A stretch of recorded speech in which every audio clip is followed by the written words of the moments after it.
Yeah, let me know what questions you have. Yeah, so my first question is, so you're a first generation student. So how did you like navigate that whole process of like getting letters of rec and doing those internships and finding those connections? Like, how did you navigate it? Yeah, honestly, when I tell people this, it surprises them. I didn't really do any internships in undergrad. I think things are more competitive now, so people probably more so do that, but I spent my summers doing mostly like taking classes just so that I wouldn't have as many classes during the school year. Because I wanted to have fun during the school year. That's what I spent most of like my time doing in college. Um, and honestly, I like navigated things just from like sort of like hearing what my friends were doing and like if an opportunity came up, then I would sort of then go for it. But yeah, I didn't really like have mentors as an undergrad. I went to UC Berkeley, which was a huge public school, so I never made relationships with my professors, let alone my TAs. Like I kind of just like went to class, sat in the back, did the bare minimum and left, you know? And so I didn't make relationships with like other people just because my classes were so big and I just didn't know how to do that kind of networking when I was an undergrad. So to be honest, I was sort of lost as an undergrad, didn't know what I was doing. And it wasn't until I got to grad school that I started picking up these skills, like you mentioned, like networking, finding internships, um, figuring out how to, apply to grad school and more, et cetera. So, it was hard. And well, I think my priorities at the time as an undergrad, I didn't realize that that was something I needed. So yeah, I know that's kind of like a Yeah, messy answer to your response or to your okay. question, but Well, I mean, that's all I need really, is just an honest response to that. And I was a little bit wondering, like, so did you then feel, so your friends, did they like do certain things that made you feel like, oh, I have to be competitive as well? Like, did you feel like you really had to, um, like take part of in that, or were you able to kind of like not get caught up in the rat race? oh, again, I went to UC Berkeley where I was surrounded by pre-med students, and even though I wasn't pre-med at the time, I was like in public health, psychology, like a lot of people were in pre-med, and I was like sort of like, do I want to go to nursing school? Do I want to go to PA school? Do I want to go to pharmacy school? So I was kind of still in the same crowds of those who were going pre-med. Um, and it was hard because they were sort of like, okay, we know we have to do this to get into medical school. And it was really intense. And it was hard not to get caught up in that. And I don't know. And it was weird. And I sort of, a lot of my friends actually weren't pre-med for that reason because I felt like they were sort of on another level of like they were just kind of on their track to get to medical school. And I like was still exploring and figuring out what I wanted to do. And yeah, so I honestly went with my passions of like what I was interested in. There's so many clubs and opportunities. And by my, third or fourth year, I sort of figured out, okay, I really liked teaching this public health course that I was a student in. And then, I did more of that. I was also an orientation leader and I really liked that. So I got more involved in that. I was also in a sorority, so I got more involved in that. So I just sort of like figured out what I really wanted to do and I focused in on like those activities. And again, I didn't know if those activities were going to get me a job or get me into grad school later on. I kind of just did it because I was like, anything that's going to give me leadership experience, I think is helpful. Um, and that's kind of what I just sought after is like trying to just find ways to be a leader in my different groups that I was a part of. And I felt like that was the best way for me to move things forward without having to go out of my way to find internships or opportunities that I didn't know how to find. Yeah. Yeah, I think that's a really good way because like I noticed during the call, like you mentioned, you were really trying to find yourself during that time as well. Yeah. And you worked like in retail for a while. Yes. Do you feel like that really shaped who you are now with the way you're doing things? Yeah, so yeah, let me tell you a little about that.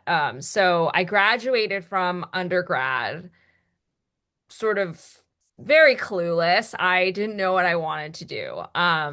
I was sort of tired of being in school and I wanted to work. And I had not taken the GRE or any standardized test, so I wasn't ready to like apply to any kind of like graduate school, PA, nursing. I was not ready to apply to any kind of like school afterwards. So I was like, okay, let me just like work so I can get my life together so I can get everything ready to go back to school.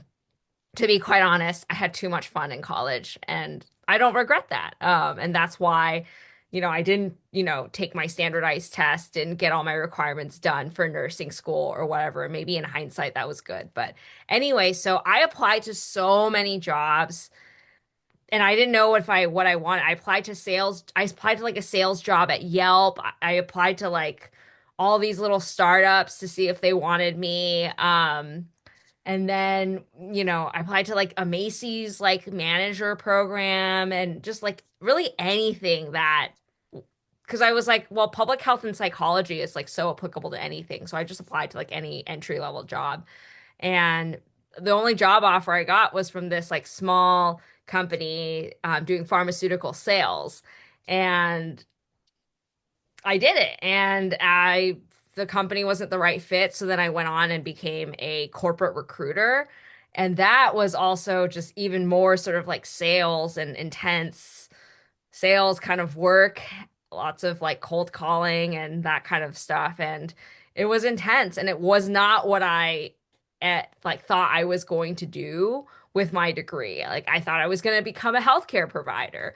Um, but I think figuring out what I didn't like made me more motivated to be like, okay, let me like finally go take the GRE now. Because if I just stay on this path of, you know, working in sales, I'm never going to be happy. I'm going to hit a limit to where I'm not going to be able to do more.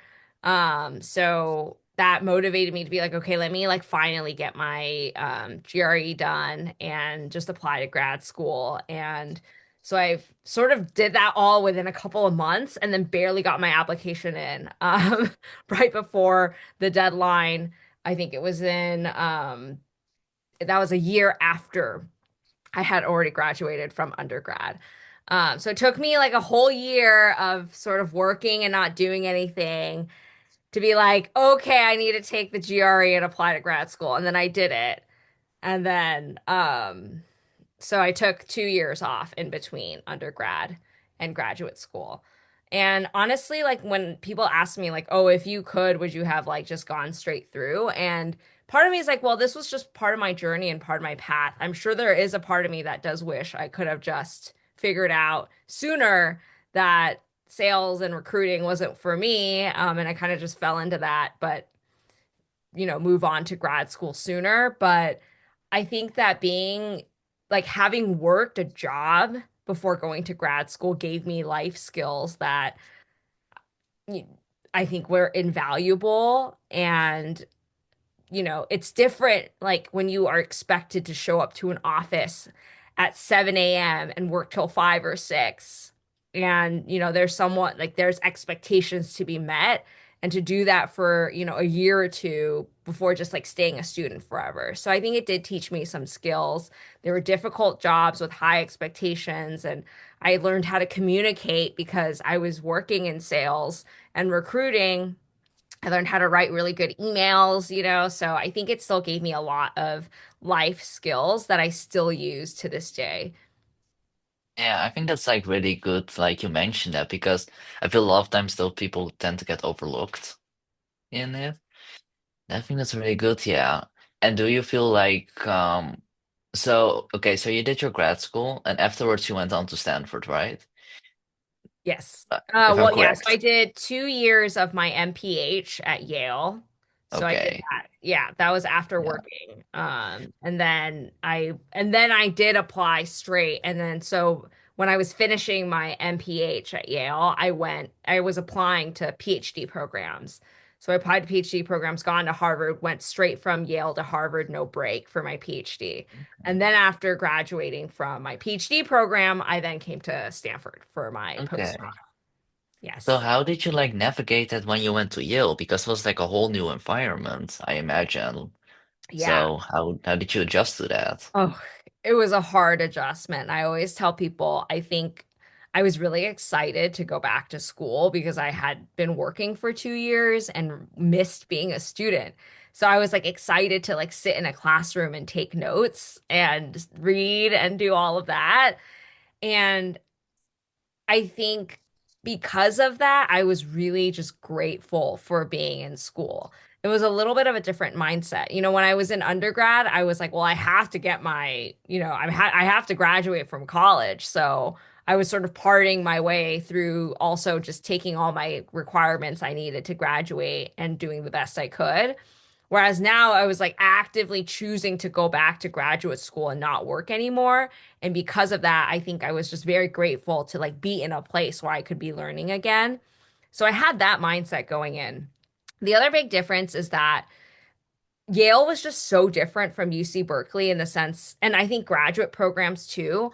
Like I was used to being like surrounded by thousands and thousands and thousands of students, but here at Yale, like like I like on my first day, I was like in a room with my advisor one on one for an hour, and I've never had that kind of one on one experience with a professor before. So I think just realizing like, wow, this is a different kind of level of, professors will respond to your email when you ask to meet with them. They will give you opportunities to be involved in their research in meaningful ways. And just knowing that there was that sort of more openness. I don't know if it was more open, just like, but at least in my mind, it felt like less of a scary thing to reach out to these mentors and professors.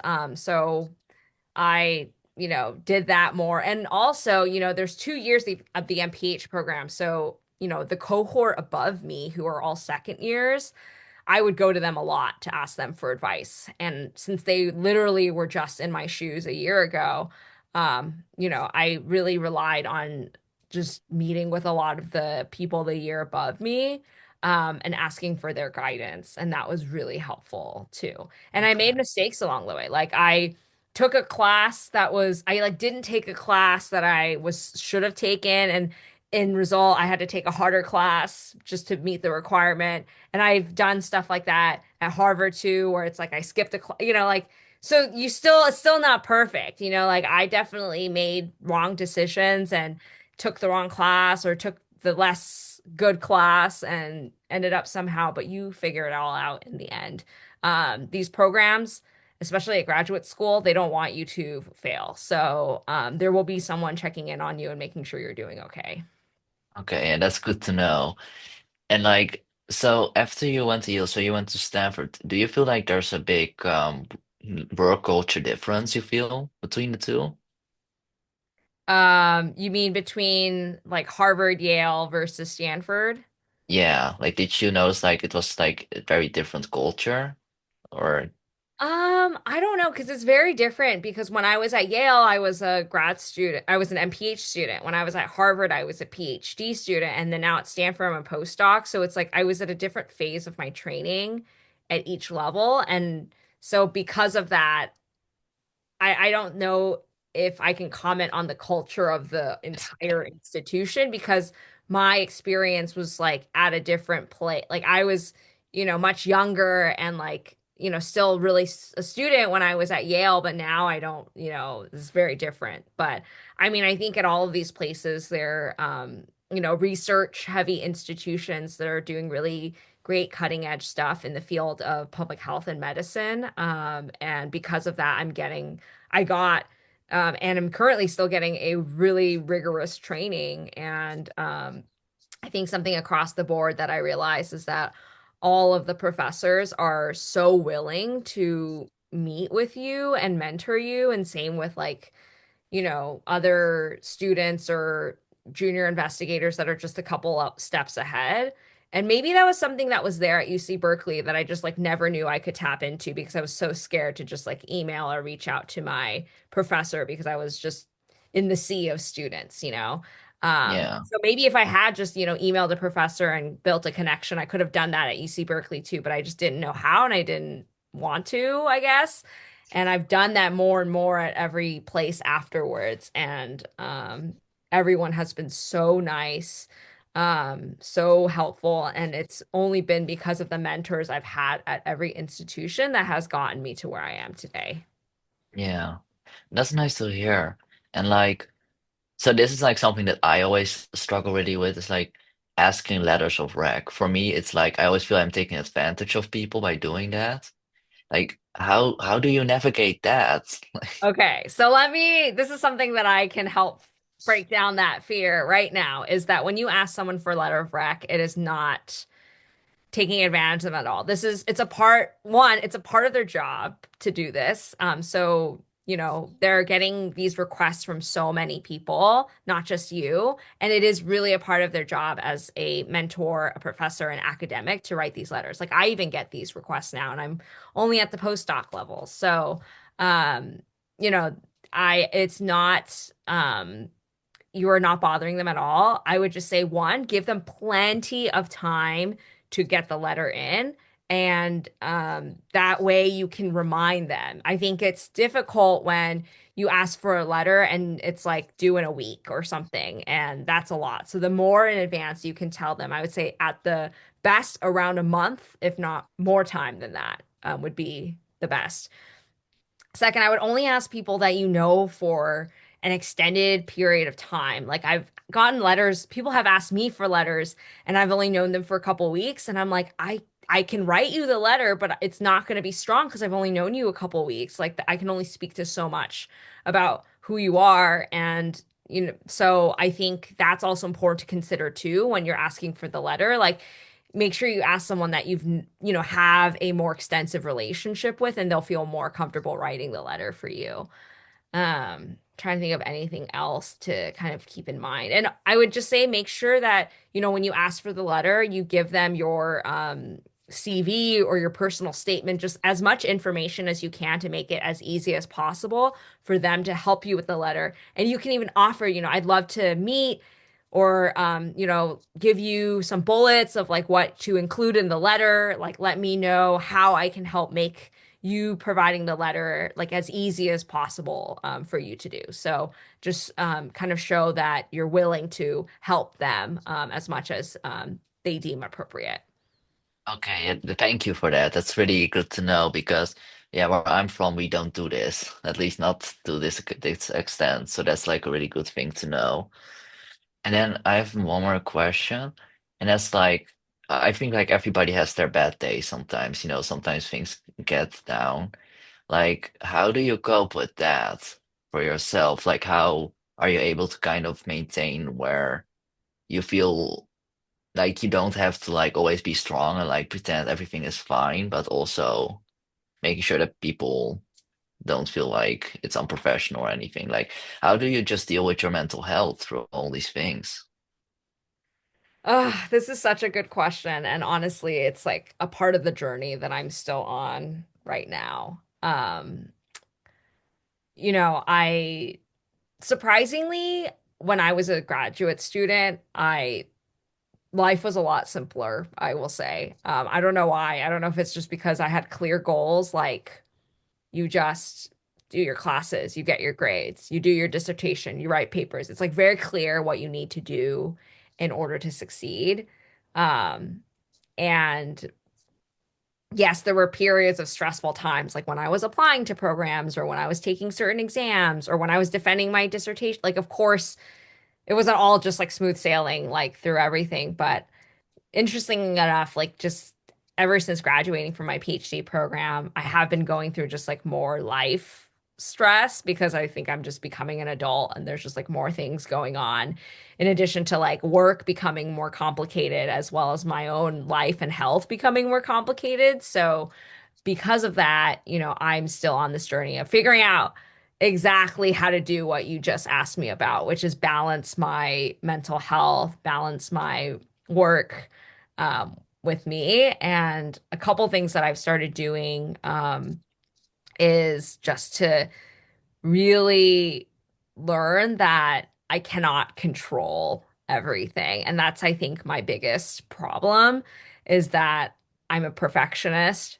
I in graduate school, like I said, when I was a student, it was so much like, okay, let me just plan, plan, plan. Like as long as I do this, like it results in this. And I like turned into this like very type A person. And I was all about like, how can I like be as efficient as possible and like get all the work done so that I could relax or have fun. I don't know, but I was very controlling of my life and schedule, and I feel like it worked for me in graduate school, but it's not working for me so much now that I've graduated. And so for me, I think the biggest thing is just kind of like you said, when I'm not having a good day, to just accept that I'm not having a good day and sort of just let myself understand that this is a journey, this is a roller coaster. It's going to have really high highs and really low lows, like both personally and work. There'll be days where I'm like, especially in academia and research, you get rejection like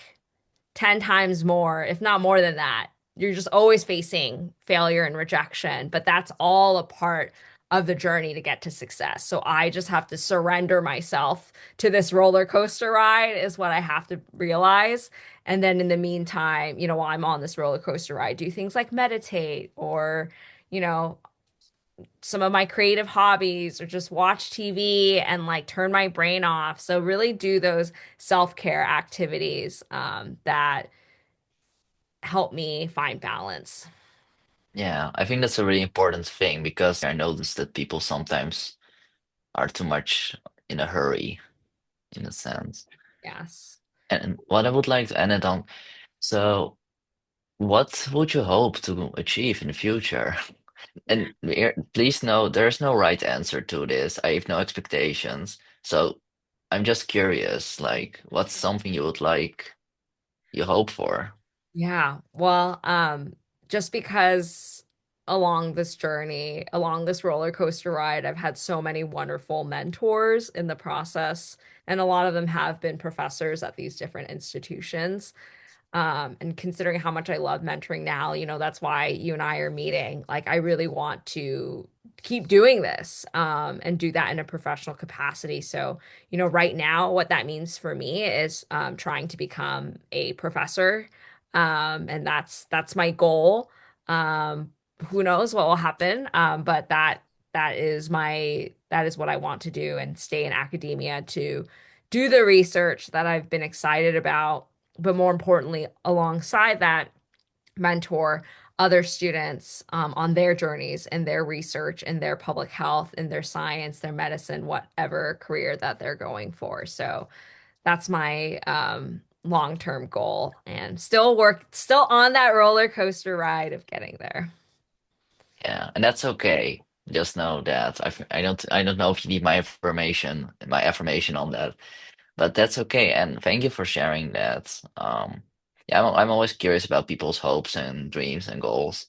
So that's yeah, thank you No, for that that. is my hope and dream and goal. And I mean, that's why I'm really passionate about public health too, which is why I gave that workshop. I really hope to continue to make some kind of a difference in public health in this world, especially in Yeah, times like this. So, yeah. No, I hope so too. And I'm really glad with all the questions you've answered. of I course. really am.